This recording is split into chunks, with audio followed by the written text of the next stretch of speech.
और आइए अब आपको खबरें विस्तार से दिखाते हैं। कांग्रेस के भीतर वरिष्ठ नेताओं और युवा नेताओं के बीच चल रहा अंदरूनी संघर्ष अब खुलकर सामने आ चुका है।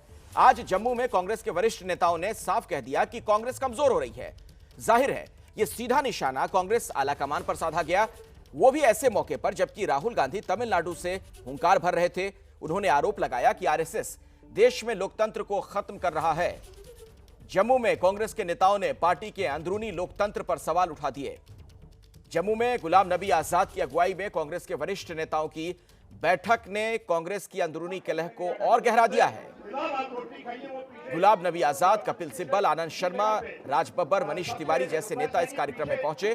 कांग्रेस के इन दिग्गजों ने चिंता इस बात की जताई है कि कांग्रेस पार्टी कमजोर हो रही है।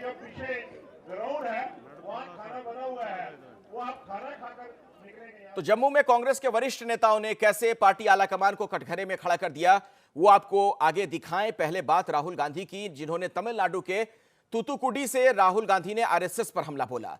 उन्होंने कहा कि आरएसएस देश में लोकतंत्र को खत्म करने में जुटा है।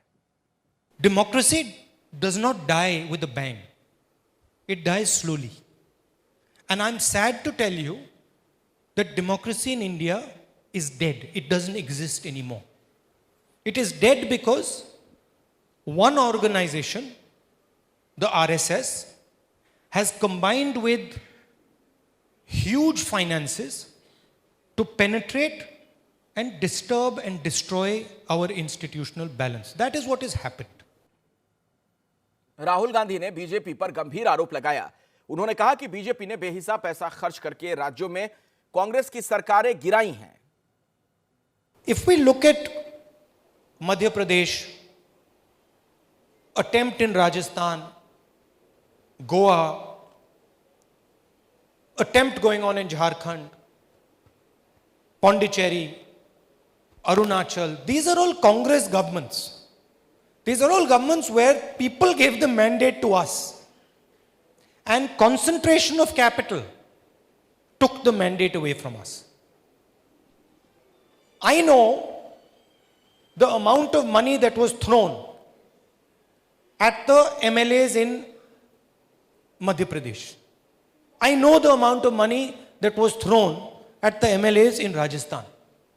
We are talking massive amounts of money, right? And so when you have one party that is fighting the election with thousands and thousands of crores, and you have other political parties that are not allowed to raise finance, that financiers who would like to support opposition parties come and say that, look, we understand what you're standing for, we support what we are standing for, but if we give you 1 rupee, our business will be destroyed. Rahul Gandhi ने दरअसल सरकार पर कई गंभीर आरोप लगाए। उन्होंने आरोप यह भी लगा दिया कि संसद में बोलने का अधिकार छीन लिया गया, विपक्ष को संसद में बोलने नहीं दिया जाता। As a political person, as a political leader, normally in a democracy, I require institutional support. I require a media that is objective. I require a judiciary that is aggressive.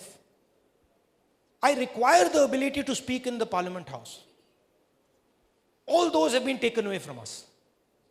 We are not, I'm telling you, we are not allowed to speak in Parliament. Literally, we're not allowed to speak in Parliament. Rahul Gandhi ने यह भी कहा कि देश में हालात ये हो गए हैं अभी कि अब सिर्फ संस्थानों पर भरोसा नहीं किया जा सकता। We cannot rely on the institutions to protect our democracy anymore. There is only one place on whom we can rely, and that is the people of the country. There's no other place. And I say this with all seriousness because I've been dealing with this problem, and I firsthand see the depth of this problem. Absolutely, we should have laws that don't allow MLAs to move. But first, we need a functioning parliament. We need a judiciary that's not completely penetrated by the RSS and the BJP. तो एक और राहुल गांधी तमिलनाडु से RSS और BJP पर ताबड़तोड़ हमले करते रहे, वहीं कांग्रेस के वरिष्ठ नेताओं का जम्मू में जो जमावड़ा हुआ, उस कार्यक्रम के पोस्टरों से राहुल गांधी से लेकर सोनिया गांधी तक सभी नदारद। कांग्रेस के असंतुष्ट नेताओं के कार्यक्रम के पोस्टरों से सोनिया गांधी, राहुल गांधी और प्रियंका गांधी तीनों में से किसी भी नेता की तस्वीर नहीं दिखाई दी। इस बैठक में गुलाम नबी आजाद, कपिल सिब्बल, मनीष तिवारी समेत कांग्रेस के कई वरिष्ठ नेता शामिल हैं। बाकी सबकी तस्वीरें दिखाई दी, लेकिन पोस्टरों में सोनिया गांधी, राहुल गांधी और प्रियंका गांधी की तस्वीर नहीं दिखी। मंच से कांग्रेस के इन असंतुष्ट नेताओं ने पार्टी आलाकमान पर भी निशाना साधा है। दुर्भाग्य से हमारी शिकस्त होती गई, हम कमजोर हो गए और उसका नुकसान देश को हुआ, उसका फायदा सत्ताधारी दल को, ठीक, वो भी इसी देश की पार्टी।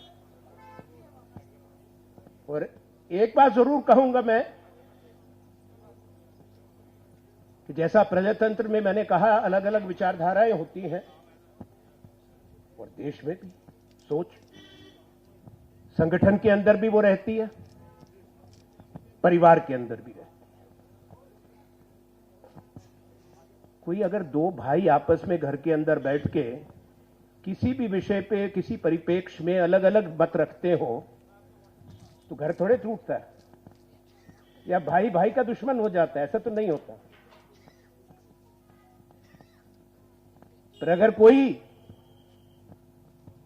अपना मत ना व्यक्त करे कि इसका मतलब कोई क्या निकाल ले, फिर वो ना घर मजबूत रहता, ना समाज, ना संगठन। ये लड़ाई हमने लड़नी है। इस जम्मू कश्मीर में हमारे साथी पार्लियामेंट में लड़ेंगे और हमने देश के अंदर भी लड़ाई लड़नी है कांग्रेस को मजबूत करने के लिए, क्योंकि कांग्रेस ही एक रास्ता, एक पार्टी है जिसमें सब धर्म के लोग, सब जातियों के लोग और सब प्रांतों के लोग समा सकते हैं। हमारा दिल इतना बड़ा वसी है, जहां हम जात पात के नाम पर, धर्म के नाम पर इंसाफ नहीं बांटते हैं, बल्कि जिसको जरूरत है इंसाफ मिलने की, उसको इंसाफ देते हैं। वो लड़ाई हमारी पार्लियामेंट के अंदर और पार्लियामेंट के बाहर, और एक मजबूत कांग्रेस पार्टी ही वो कर सकती है। मैं पार्लियामेंट के राज्यसभा से रिटायर हुआ हूं, राजनीति से रिटायर नहीं हुआ हूं जैसे मेरे साथी हैं।